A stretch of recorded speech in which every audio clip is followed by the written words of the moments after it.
ह्रीं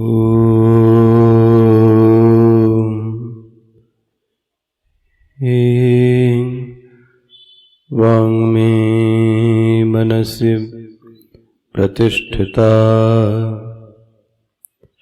मनो मे वाचि प्रतिष्ठितम् आविराविर्मैधी वेदस्यमवानिस्थः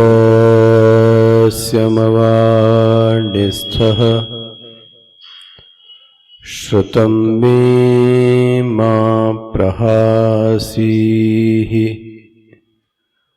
अनेनाधीतेन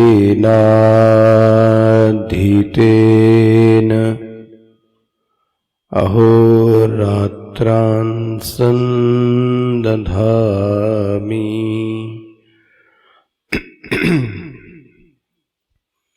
ऋतं वदिष्यामि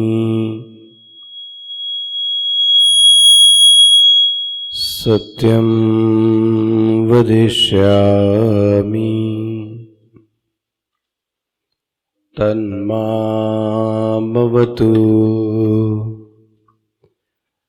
तद्वक्तारमवतु अवतु माम् अवतु वक्तारम् अवतु वक्तारम्।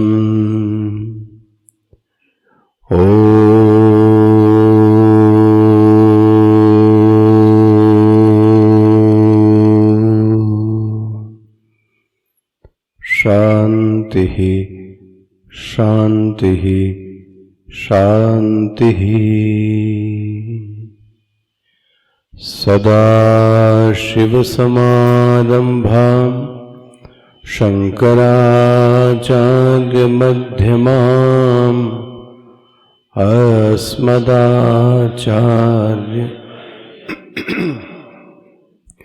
वन्दे गुरुपरम्पराम् शङ्करं शङ्कराचार्यं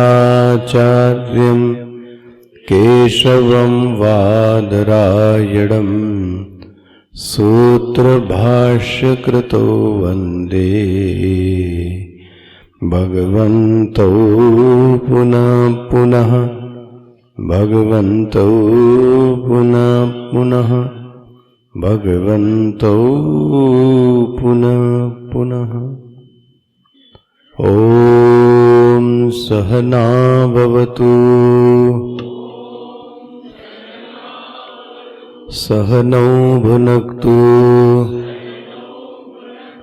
सह वीर्यं करवावहै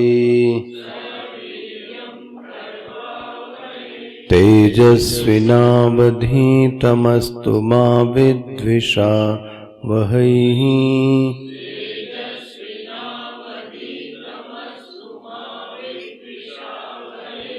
ॐ शान्ति शान्ति शान्तिः।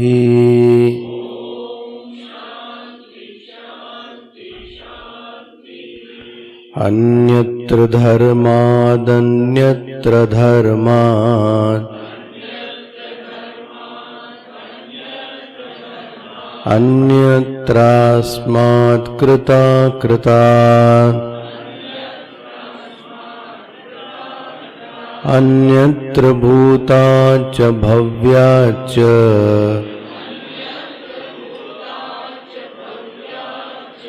यत्तत् पश्यसि तद्वद। सर्वे वेदा यत्पदमामनन्ति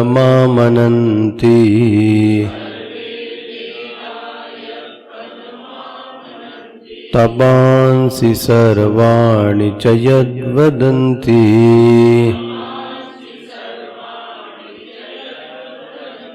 यदीक्षन्तो ब्रह्मचर्यं चरन्ति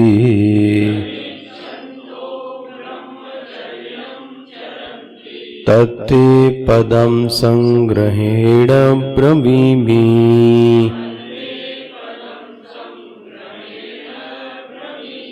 ॐ इत्येतत् एतद्देवाक्षरं ब्रह्म एतद्देवाक्षरं परम् एतद्देवाक्षरं ज्ञात्वा यो यदीक्षसि तस्य तत् एतदालम्बनगं श्रेष्ठम् एतदालम्बनं परम् एतदालम्बनं ज्ञात्वा ब्रह्मलोके महीयते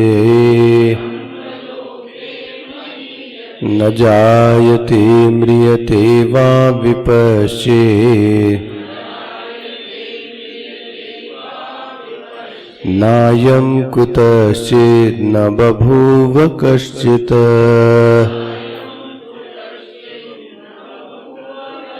अजो नित्यशाश्वतोऽयं पुराणो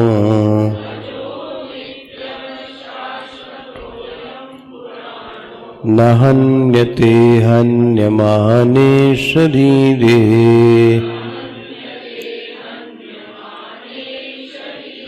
हन्ता चेन्मन्यते हन्तुम् हतश्चेन्मन्यते हतम् उभौ तौ न विजानीतो नायं हन्ति न हन्यते अडोरणीयान् महतो महीयान् आत्मा सृजन्तो निहितो गुहायाम्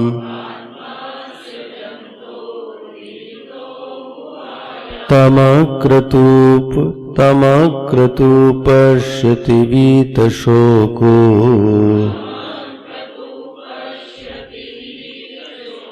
धातु प्रसादान् महिमानमात्मनः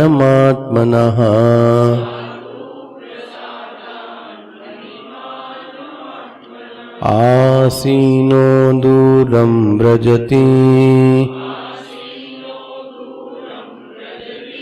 शयानो याति सर्वतः कस्तं मदामदं देवम् मदन्यो ज्ञातुमर्हति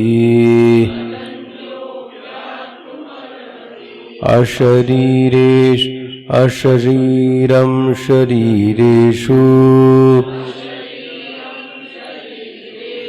अनवस्थेष्वस्थितम् महान्तं विमुमात्मानं मत्वा धीरो न शोचति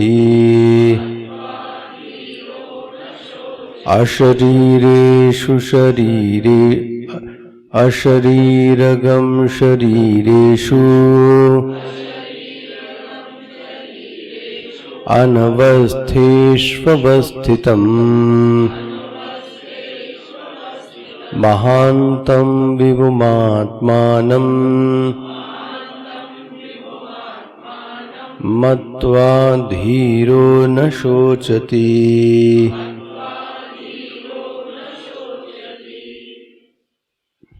21वें श्लोक का भाष्य देखेंगे। आसीनो अनवस्थितः अचल एवं सन् दूरं व्रजति शयानो याति सर्वतः एवं असौ आत्मा देवो मदामदः समदः अमदश्च सहर्षः अहर्षश्च विरुद्धधर्मवान्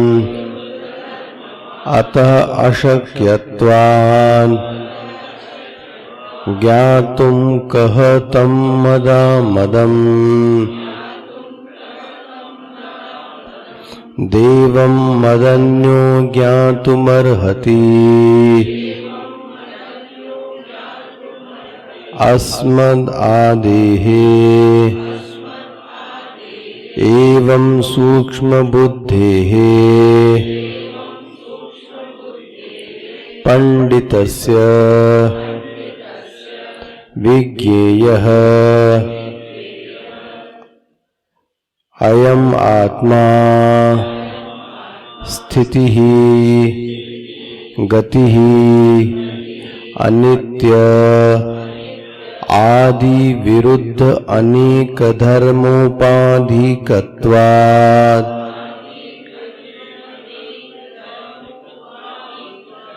विरुद्ध धर्मवान्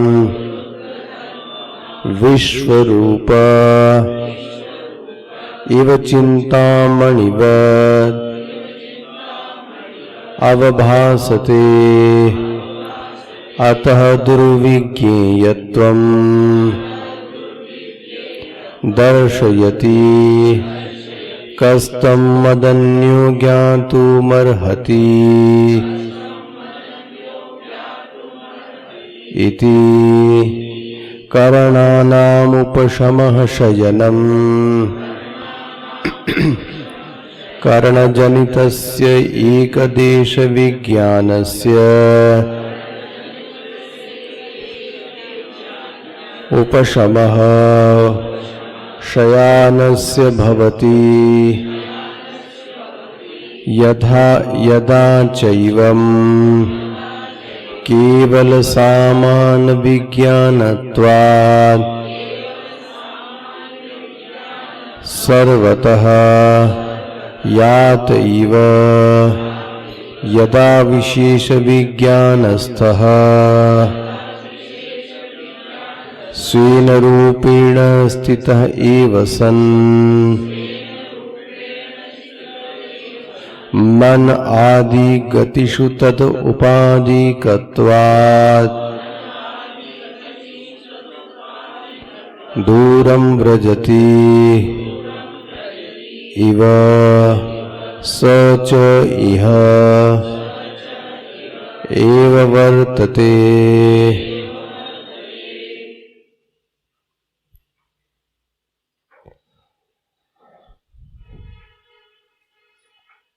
सो श्रुति नचिकेता के पूछे गए प्रश्न के उत्तर में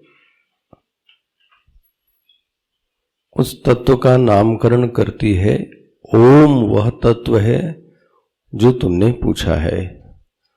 अन्यत्र धर्मांत, अन्यत्र अधर्मांत, अन्यत्र अस्मात् कृताकृतात्, अन्यत्र भूताच्च भव्याच्च। यह जो तुमने लक्षण पूछा है तत्व का, यह सिर्फ ओम तत्व में ही घटित होता है। इसलिए यमराज बोलते हैं ओम इति एतत्। वह तत्व क्या है? वह ओम है। तो शास्त्रस्य त्रिविधा प्रवृत्ति ही उद्देश्य परीक्षा, उद्देश्य लक्षणा परीक्षा च। नामकरण के बाद श्रुति उस तत्व के लक्षण को बताती है और फिर ये 17वें 18वें श्लोक से श्रुति ने लक्षण बताना चालू किया और 22वें श्लोक तक श्रुति ने क्या किया है? उस तत्व का लक्षण बताया है। तो पिछला श्लोक आपने देखा, वो साधना की दृष्टि से महत्वपूर्ण श्लोक है। सिद्धांत का भी प्रतिपादन किया गया। अब आ गया ये 21वें श्लोक में भी श्रुति उसी तत्व के लक्षण को बताती है। क्या लक्षण है देखिए, आसीनः दूरम व्रजति। भाष्यकार ने क्या अर्थ किया है, आसीनः एव आसीनः अवस्थितः। अवस्थितः का अर्थ क्या है, अचलः। जब वो अचल है मतलब चल नहीं है, स्थित है, चुपचाप बैठा हुआ है,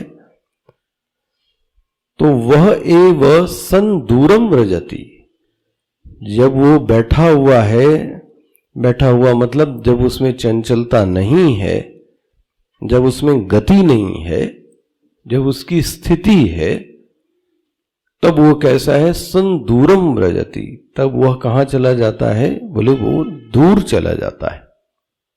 ये आत्मा का लक्षण है। देखो, ये आत्मा के स्वभाव के बारे में बताया जा रहा है, और इसको आत्मा की दुर्विज्ञेयता भी कहते हैं। ठीक है, तो वास्तव में कुछ और नहीं, श्रुति यहां लीला कर रही है। श्रुति लीला कर रही है कि जब वो बैठा हुआ है तो वो संदूरम व्रजति, तो वह दूर चला जाता है। अच्छा, शयानो याति सर्वतः एवं असौ आत्मा, जब वो सोता है तो बोले वो सब दूर हो जाता है। शयानो याति सर्वतः एवं असौ आत्मा, ऐसा जो आत्मा है, मदामदः। भाष्यकार ने इसका क्या अर्थ लिखा है, समदः अमदश्च। वो मद सहित है और वो अमद है। ध्यान से देखना क्या लिखा है, समदः। समद मतलब मद सहित है, और अमदः का अर्थ क्या हुआ, मद रहित है। भाष्यकार ने उसका अर्थ किया, सहर्षो अहर्षश्च। मिला,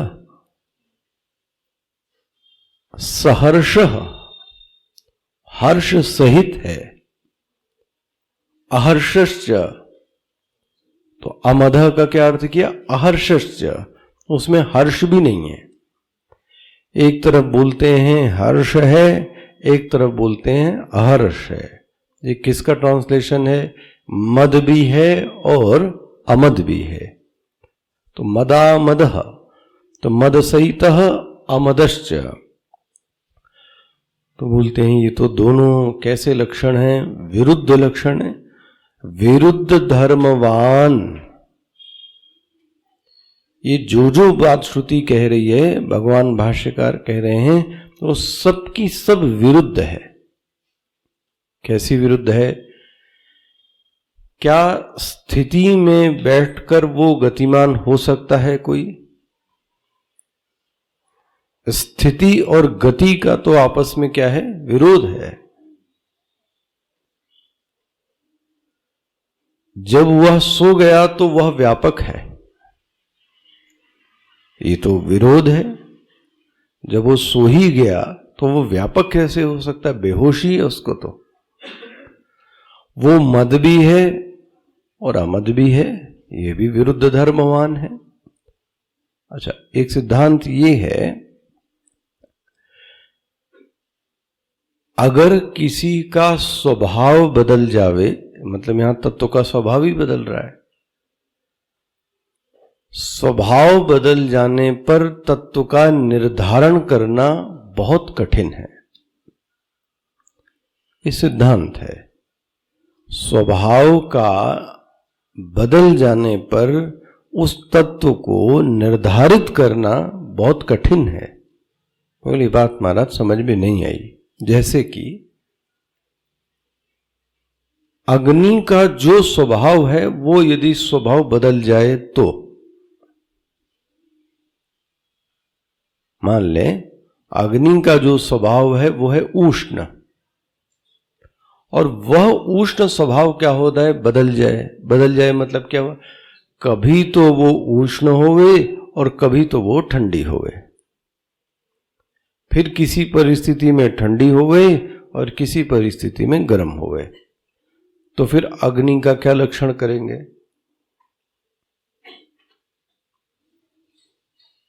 फिर अग्नि का क्या लक्षण करेंगे? कुछ लक्ष्य, क्योंकि निर्धारण ही नहीं कर सकते, क्योंकि स्वभाव एक जैसा नहीं है। यही चीज और देख लो विज्ञान की दृष्टि से। आज भी विज्ञान यह निर्धारित नहीं कर पाया कि जो प्रकाश की किरणें पृथ्वी तक आती हैं वह किरणें सीधी आती हैं या वह किरणें जिगजैग रूप में आती हैं। पकड़ में क्या कहा गया? जो प्रकाश की किरणें इस पृथ्वी पे आ रही हैं वो किरणें किस रूप में आ रही हैं? कभी कभी वैज्ञानिकों ने कहा कि वो सीधी सरल रेखा के रूप में आ रही हैं। उन्हीं वैज्ञानिकों ने कुछ बाद में कहा कि सीधी रेखा में नहीं है, ये तो जिगजैग फॉर्म में है। फिर कहा गया कि ये सीधी है।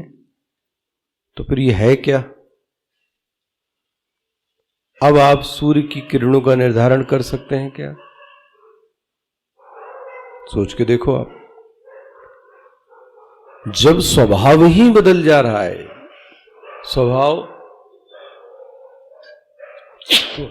स्वभाव यह है कि एक सीधी रेखा होगी या तो जिगजैग होगी, तो आप निर्धारण कैसे करेंगे? कभी बोलते हो स्थिति है, कभी बोलते हैं गति है, कभी बोलते हैं एकदेशी है, कभी बोलते हैं व्यापक है, कभी बोलते हैं अमदश्य है, कभी बोलते हैं समद है। तो तत्व का निर्धारण तो नहीं हो सकता। अच्छा, और ले ले, मान ले एक व्यक्ति है, अब उस व्यक्ति का स्वभाव आप ये देखते हो कि थोड़ी देर में रोने लगता है और थोड़ी देर में आपको होटल रेस्टोरेंट में मिलेगा, मौज कर रहा है। थोड़ी देर में हंसने लगा, फिर 2 मिनट में रोने लगा। अब इस व्यक्ति के व्यक्तित्व का निर्धारण कर सकते हो आप, यह कैसा है?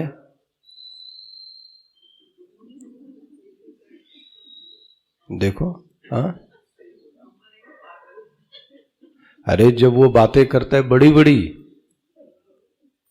तो आप कैसे उल्टा कहेगा आप पागल हो? सोचो, जब वो बातें करता है तो बड़ी बढ़िया बातें करता है, और जैसे रोने का मौका मिल गया और चालू कर दिया फिर उसने, फिर सब आ गया, फिर अपना ठीक से हो गया। अब इस व्यक्ति, मान लो वो कभी क्रूएल दिखता है, कभी दयालु दिखता है। एक परिस्थिति में दयालु दिख रहा था, फिर कहीं क्रूएल दिख रहा था। अब उसको क्या बोलेंगे? ये व्यक्ति निर्दयी है कि ये व्यक्ति दयालु है? इसका निर्णय क्या करेंगे? अब ये निर्णय की असमंजसता जो आई वो क्यों आई? और स्वभाव बदल गया। मतलब निर्धारण तभी हो सकता है जब एक जैसा स्वभाव हो। तत्व के साथ में भी यही है। अगर तत्व का स्वभाव, ये जो श्रुति बोल रही है 21वीं श्लोक की श्रुति, ये आपस में विरुद्ध स्वभाव वाली बातें कर रही है। अब इसमें तत्व का निर्णय निकालना बड़ा कठिन है। इसलिए भाष्यकार खुद ही लिखते हैं, विरुद्ध धर्मवान। मिल गया, ये अंडरलाइन कर लीजिएगा, विरुद्ध धर्मवान। अच्छा, विरुद्ध धर्मवान हो गई तो क्या हो गया? अतः अशक्यत्वात्। ये इसलिए विरुद्ध धर्मवान है, इसलिए इसको जानना बहुत कठिन है। स्पष्ट हो गया? विरुद्ध धर्म की जो चीजें हैं उनका निर्धारण नहीं किया जा सकता। मिल गया इसमें किसी को कोई संशय? विरुद्ध धर्मवान है इसलिए अशक्यत्वात्, अशक्यत्वात् मतलब इसको जानना आसान नहीं है। ज्ञातुम मदामदम, लेकिन इसको जाना जा सकता है। ले, अभी आप बोले नहीं जाना जा सकता, ज्ञातुम, लेकिन सब लोग नहीं जान सकते। मद अन्यो ज्ञातुम अर्हति, मेरे जैसा कोई व्यक्ति होगा वो जान सकता है। देखो ये कौन कह रहा है? वो यमराज कह रहे हैं। ध्यान रखें, ये यमराज की गर्व की अनुभूति नहीं है, ये ज्ञान की अनुभूति है। मद अन्यो ज्ञातुम अर्हति, मेरे अलावा नहीं जान सकता, मेरे जैसा कोई व्यक्तित्व होगा तो वो तो इस आत्मा को क्या कर लेगा? जान लेगा। जानने वाला जान जाता है कि ये जो गुस्सा कर रहा है ये लीला है, ये जो सब कर रहा है क्रिया ये सब नाटक है, वो जानने वाला जानता है। लेकिन जो नहीं जानता वो तो उस नाटक में क्या हो गया? वो फंसा। मद अमदम देवम, ये जो देव है ये मद है, ये अमद है। मद अन्यो ज्ञातो, मेरे अलावा इसको और कोई जान नहीं सकता। क्यों भाई? आप ऐसा क्या है आप में? हम लोग नहीं जान सकते, आप जान सकते हैं, ऐसा विशेष क्या है? अस्मद एव सूक्ष्म बुद्धे पंडितस्य, ये देखो, मेरे जैसा कोई सूक्ष्म बुद्धि वाला होना चाहिए। देखो स्थूल बुद्धि का तो निषेध कर दिया, जिसके पास बुद्धि नहीं है वो तो नहीं समझ सकता। अस्मद आदि एव सूक्ष्म बुद्धि पंडितस्य कस्यचित् विज्ञेय, वो इसको क्या कर सकता है? जान सकता है। किसको? इस आत्मा को जान सकता है। अयम आत्मा, ये जो आत्मा है ये कैसा है? ये कैसा है? अयम आत्मा स्थिति ही, गति ही, मिल रहा है, नित्य, पढ़ते जाना आराम से तोड़ तोड़ के, और सब आपस में विरुद्ध है। जरा देखो, स्थिति ही, गति, अब स्थिति और गति का आपस में विरोध है। नित्य, अनित्य, आदि विरुद्ध अनेक धर्म उपाधिकत्वात्, पूरा पढ़ लेंगे अब एक एक तोड़ करके। स्थिति ही, गति ही, नित्य, अनित्य, आदि विरुद्ध अनेक धर्म उपाधिकत्वात्, विरुद्ध धर्मवत, ये जो आत्म चैतन्य है इसको ध्यान रखिएगा, उपाधियों में विरोध है, आत्मा में विरोध नहीं है। ये सावधानी, इसको खोलने की कुंजी ये है। उपाधियों में विरोध है, आत्मा में विरोध नहीं है। एक व्यक्ति दयालु भी दिखता है तो किसी संदर्भ में वो दयालु है और किसी संदर्भ में वो क्रूर है। तो ऊपर से जानने वाला व्यक्ति तो नहीं जान सकता, लेकिन जो सूक्ष्म बुद्धि का व्यक्ति होगा तो देखेगा भाई कि जब ये जज की कुर्सी पर बैठा है तो ये निष्पक्ष है। दुष्ट व्यक्ति कोई है तो इसके साथ वो कैसा है? दुष्ट है। सरल के साथ ये कैसा है? ये सरल है। साधु के साथ कैसा है? ये साधु है। मिल गया? ऐसे तो हनुमान जी कितने विनम्र हैं, लेकिन रावण के साथ बहुत समझाया, नहीं समझ में आया, तो जिस भाषा में इसको समझ में आता है फिर उस भाषा में उसको क्या किया। अब कोई कहे कि हनुमान जी हिंसक है, क्योंकि आग तो लगाई है, मारा भी था उन्होंने अशोक वन में, याद आ गया, बड़े हिंसक आदमी। तो जो ऐसा देख रहा है वो किसको देख रहा है? उपाधि को देख रहा है। तो उपाधियों में विरोध है, आत्मा में विरोध नहीं है। इसकी कुंजी है, इसको पकड़ के रखना है। क्या है उपाधि? स्थिति ही, गति ही, नित्य, अनित्य, आदि, विरुद्ध, अनेक, धर्म, उपाधिकत्वात् विरुद्ध धर्मवत। बोले महाराज इसका कोई उदाहरण दे दीजिए। अब हमने तो आपको हनुमान जी दे दिया, उस समय तो था नहीं है। तो क्या बोलते हैं? विश्व रूप। मिला? विश्व रूप। अब विश्व रूप में कितने रूप दिखेंगे? तो अब कौन सा सही है?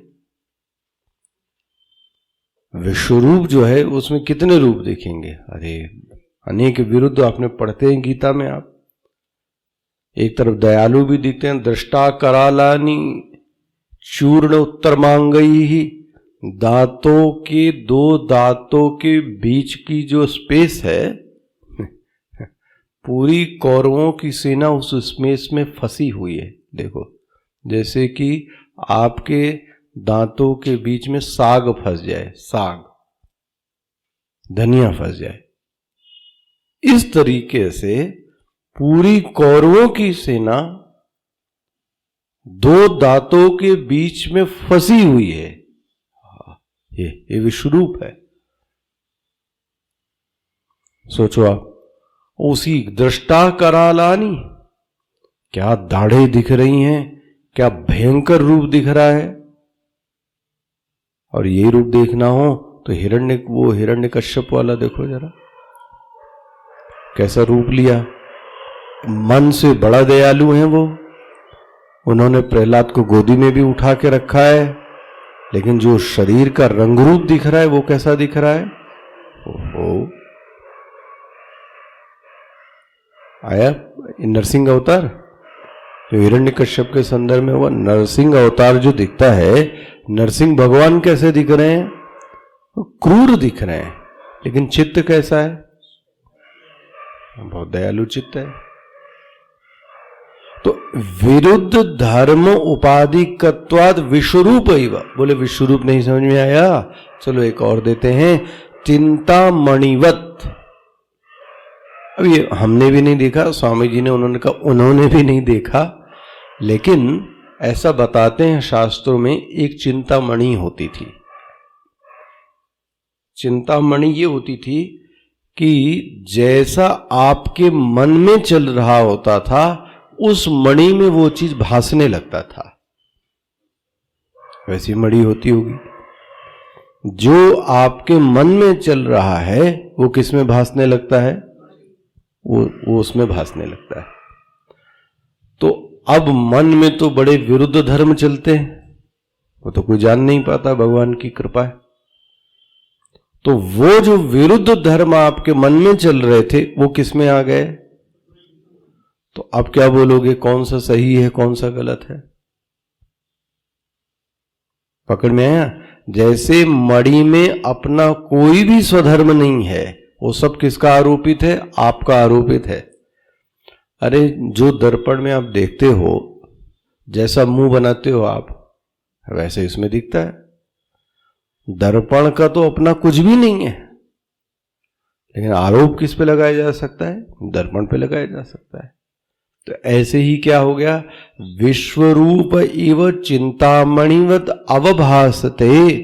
जैसा चिंतामणि में विरुद्ध धर्म दिखता है, ऐसा वास्तव में चिंतामणि में है नहीं। उस मणि में तो कुछ भी नहीं है, लेकिन आपके मन में चल रही चीजें किस में भासने लगती हैं? इसी तरह से आत्मा में ये कुछ नहीं है, लेकिन अवभासते, ये सब क्या करती हैं? विरुद्ध चीजें। अतः अतः दुर्विज्ञेयत्वम दर्शयति। श्रुति ये दिखाती है कि इसको जानना आसान। दुर्विज्ञेय, ये है, अंडरलाइन कीजिएगा। अतः दुर्विज्ञेयत्वम दर्शयति मद कस्तम मद अन्यो ज्ञातुम अर्हमति।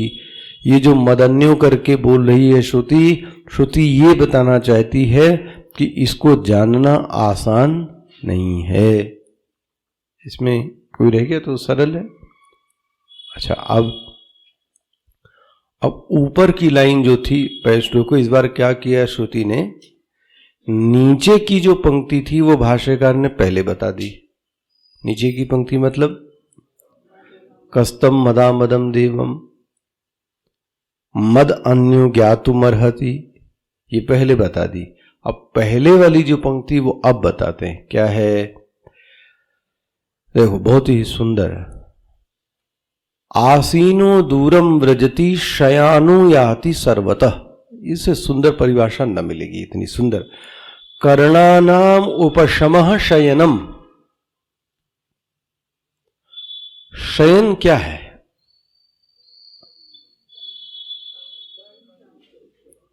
शयन क्या है?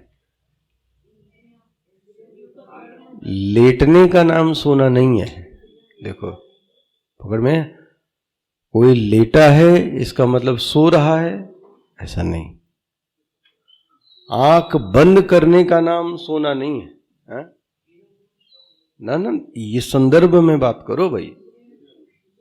यही तो बुद्धि रहनी चाहिए। जो इस संदर्भ चल रहा है उसमें बात करो। करणानाम उपशमः, अंडरलाइन कर लीजिएगा इसको।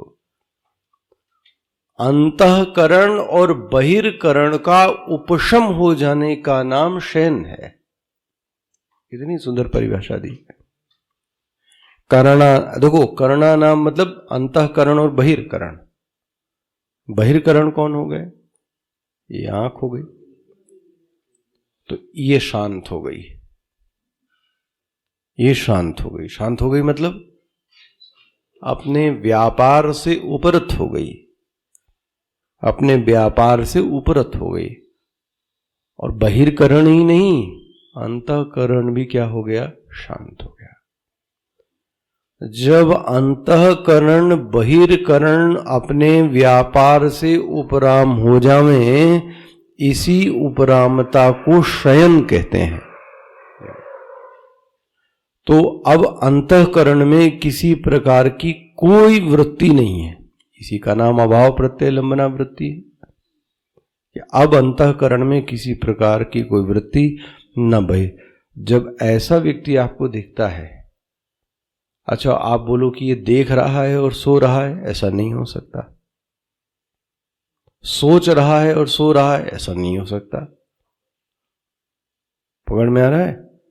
अंतःकरण उपराम हो जावे, बहिर्करण भी क्या हो जावे? उपराम। करणानाम उपशमः, सबसे अच्छी परिभाषा है। करणानाम उपशम, उपशम मतलब शांत हो जाए, उपरत हो जाए, व्यापार से अलग हो गया अपने। अच्छा, अब क्या हो गया? करण जनितस्य एक देश विज्ञान से उपशमः।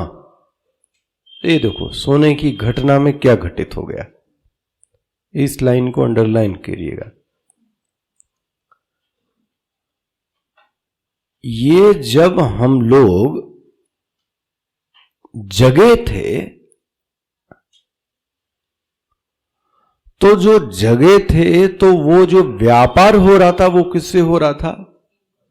करणों से। अब करणों से क्या व्यापार हो रहा था? अयम देशः, ये लाल है, ये पीला है, ये नीला है, ये शांत है, ये खट्टा है, मैं यहां पे हूं।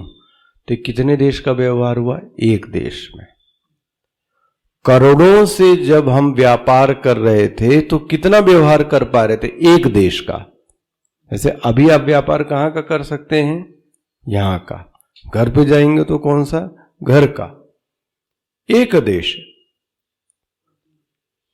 पकड़ में आ रहा? करण जनितस्य एक देश विज्ञान। अब अगर मैं बोलूं तो जागृत अवस्था का व्यापार क्या हो गया? एक देश। लेकिन सुषुप्ति में क्या हुआ? एक देश जनितस्य विज्ञानस्य उपशमः। उस एक देश का जो व्यवहार हो रहा था वो क्या हो गया, वो शांत हो गया। इसी एक देश के व्यापार को विशेषक ज्ञान भी कह सकते हैं। हो गया, जो एक देश का ज्ञान हो रहा था उसी ज्ञान को आप क्या कह सकते हैं, विशेष ज्ञान। अभी कैसा ज्ञान हो रहा है, विशेष ज्ञान हो रहा है कि नहीं हो रहा है? क्या विशेष ज्ञान हो रहा है, क्या विशेष ज्ञान हो रहा है? ये स्त्री है, ये पुरुष है, ये प्राता है, ये पृथ्वी है, सब हो रहा है ना। ये वेद का ज्ञान हो रहा है कि नहीं हो रहा है? किससे हो रहा है? अंतःकरण से। इस ज्ञान को क्या बोलते हैं, विशेष ज्ञान। स्पष्ट हो गया। अब इसी विशेष ज्ञान को यहां क्या बोला है, एक देश विज्ञानस्य। याद रखना, देखो भाई, दो तरीके के ज्ञान है। एक है सामान्य ज्ञान और एक ज्ञान क्या है, विशेष ज्ञान। विशेष ज्ञान क्या है, ये लड्डू है, ये गुलाब जामुन है, ये रबड़ी है, ठीक है। ये ज्ञान कैसा हुआ, ये गुलाब जामुन है, ये रबड़ी है, ये लड्डू है, ये दूध है ना, ये मिठाई है। ये कैसा ज्ञान हो गया, विशेष। अच्छा, इसमें सामान्य ज्ञान क्या है, ये मीठा है। अब सामान्य ज्ञान व्यापक होता है कि विशेष ज्ञान? ये लहर है, ये बड़ी वाली लहर, ये छोटी वाली लहर। इस लहर ने इस जहाज को धक्का दे दिया, इस लहर ने इस बच्चे को क्या कर दिया, डुबा दिया। ये कैसा ज्ञान है? अच्छा, सामान्य ज्ञान क्या है, जल है। कौन सा ज्ञान व्यापक है, बोलो, कौन सा ज्ञान व्यापक है? बोलने दो भाई, उनको डांट क्यों रहे हो, बोलने दो ना, तो तभी तो सुधरेगा ना आदमी। हाँ, एक सामान्य ज्ञान हुआ और एक विशेष ज्ञान। तो व्यापक कौन सा हुआ? ये नाक का है, ये कान का है, ये मुंह के पहनने का है। और एक सामान्य ज्ञान क्या है, ये स्वर्ण है। और ना समझ में आए, ये इंदौर का है, ये कर्नाटक का है, ये हिमाचल का है, ये पंजाब का है। ये कैसा ज्ञान हुआ? अच्छा, सामान्य ज्ञान क्या हुआ, हम भारतीय हैं। अच्छा, ये भारत का है, ये इंग्लैंड का है, ये अमेरिका का है, ये रूस का है। एक ज्ञान क्या हुआ? और सामान्य ज्ञान क्या हुआ? हम मनुष्य हैं। अब व्यापक कौन सा हुआ ज्ञान? तो सामान्य ज्ञान व्यापक होगा कि विशेषक ज्ञान? तो जो सुषुप्ति में ज्ञान हो रहा है वो ज्ञान कैसा है? सोचो ना भाई, सुषुप्ति में विशेष ज्ञान का अभाव हो गया, तो अब जो ज्ञान बचा वो कैसा बचा? इसीलिए वो सब दूर है। आत्मा को बोला ना, सोते हुए वो कैसा है? सब दूर है। क्योंकि अभिभाष्य, ये पंक्ति अब आपकी समझ में आनी चाहिए। हाँ गया, ये खुल गया। करण जनितस्य, करण, सावधानी से देखना, भाष्य पे एकदम आंखें भाष्य पे हो। करण जनितस्य एक देश विज्ञान, करण जनितस्य एक देश विज्ञान से उपशमः। देखो ये कहने की शैली कैसी है, जो एक देश का ज्ञान था उसका क्या हो गया? उपशम हो गया। बोले उसी को शयान कहते हैं, उसी को सोना कहते हैं। करणानाम उपशमः, क्या हुआ वहां पे? बोले कर्ण जनितस्य एक देश विज्ञानस्य उपशमः शयानस्य भवति। यदा चैवम, जब ऐसा होता है, यदा चैवम केवल सामान्य विज्ञानत्वात्, तब कौन सा ज्ञान रह जाता है? सामान्य ज्ञान। देखो समस्या कौन से ज्ञान में है? ये जो झगड़ा हो रहा है ये विशेष में ही हो रहा है। सामान्य ज्ञान में कोई झगड़ा ही नहीं है। सामान्य ज्ञान तो कितना व्यापक है। सामान्य ज्ञान मतलब जनरल नॉलेज नहीं, विशेष ज्ञान और सामान्य ज्ञान, सत्ता। स्पष्ट हुआ? तो केवल सामान्य विज्ञानत्वात् सर्वतः, मिल गया? अब सर्वतः शब्द समझ में आ गया श्रुति का। क्योंकि सोते समय करण से होने वाले एक देश के ज्ञान का उपशम हो गया, तो कौन सा ज्ञान बचा? बोले सामान्य ज्ञान। जो सामान्य ज्ञान है वो कैसा है? बोले सर्वतः याति इव मानो की, मानो की वो कैसा हो गया? सर्वतः। क्यों कह रहे हैं? क्योंकि विशेष ज्ञान का क्या हो गया है? उपशम हो गया। यदा विशेष विज्ञानस्थः, तो यदा विशेष विज्ञानस्थः स्वेन रूपेण स्थितः इव, भाष्य देखिएगा, स्वेन रूपेण स्थितः इव सन मन आदि गतिषु तद उपाधिकत्वात् दूरम व्रजति। देखो इसका भी निदान कर दिया। जब आप ये बोल जाते हैं कि ये दूर चला गया, आत्मा क्या चला गया? दूर। किस में बोला गया दूर चला गया? जब बैठा हुआ है। जब बैठा हुआ है तो दूर चला गया। श्रुति क्या कहती है? आसीनो दूरम व्रजति। तो बोलते हैं दूर कुछ नहीं गया, आत्मा तो वहीं का वहीं है। आत्मा दूर नहीं गया। मन आदि गतिषु, गया कौन? मन। और आरोप किस पे लगा दिया? आत्मा पे। अभी यहां पर बैठे बैठे ये कर लो प्रैक्टिकल। आप यहां पे बैठे हैं और आपका मन चले जाए घर में, मन चला जाए घर में, तो गया कौन? तो मन, बोलो भाई मन गया, लेकिन मन के आरोप को मैंने किस पे लगा दिया? तो आत्मा भी चला गया। आत्मा न गया, न वहां पे भी है यहां पे भी है, वो कहीं नहीं गया। गया कौन? तो देखो भाष्यकार लिखते हैं वह जो आत्मा है स्वेन रूपेण स्थित है, वो तो अपने स्वरूप में रहता है, लेकिन मन आदि, आदि मतलब अब सब ले लो, जो जो आपके चलते हैं, मन आदि गतिषु तद उपाधिकत्वात् दूरम व्रजति। उनकी उपाधि लेने से ये कहां चला गया? ये दूर चला गया। ऐसा लगता है। दूरम व्रजति इव सच इव वर्तते, ऐसा लगता है कि आत्मा क्या चला गया? दूर। लेकिन आत्मा कोई दूर नहीं गया। गया कौन है दूर? मन। अभी पूरा श्लोक समझ में आ गया। विरुद्ध धर्म से बताती है श्रुति। पहले तो सुषुप्ति को बताया कि करणानाम उपशमः, तो जो सामान्य बचा वो कैसा है? सर्वतः। इसका मतलब जागृत में हम लोग कैसे हैं? विशेष ज्ञान को अर्जित कर रहे हैं।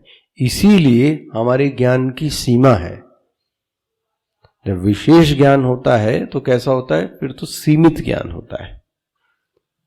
और जब सामान्य ज्ञान होता है तो वो कैसा होगा? वो व्यापक होगा।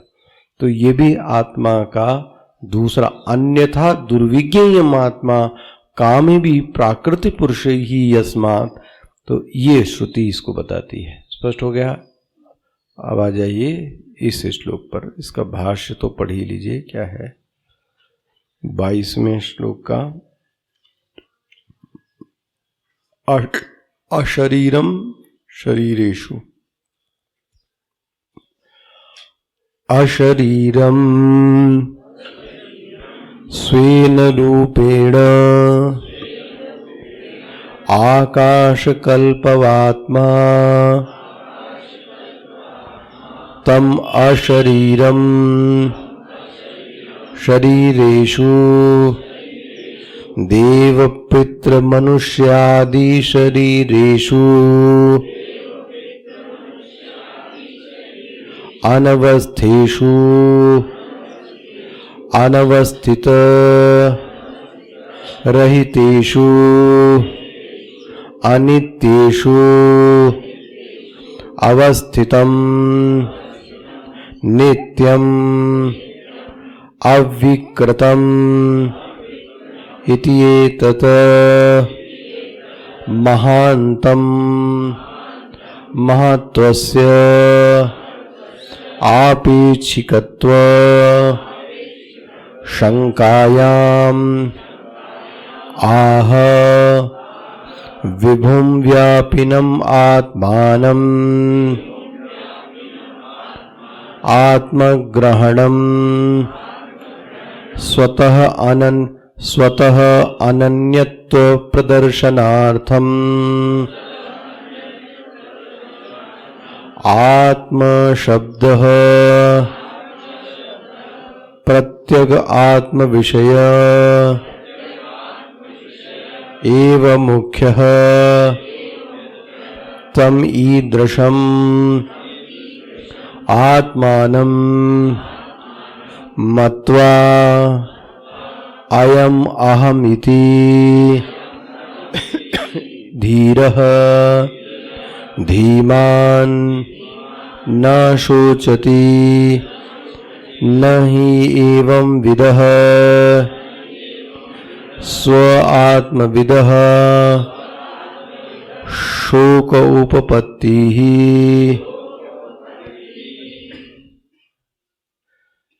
इसका भाष्य कल देखते हैं पूरा फिर।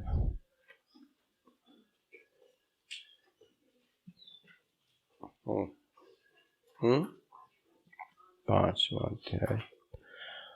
ओम श्री परमात्मने नमः। अथ पंचमोऽध्यायः। अर्जुन उवाच सन्न्यासं कर्मणां कृष्ण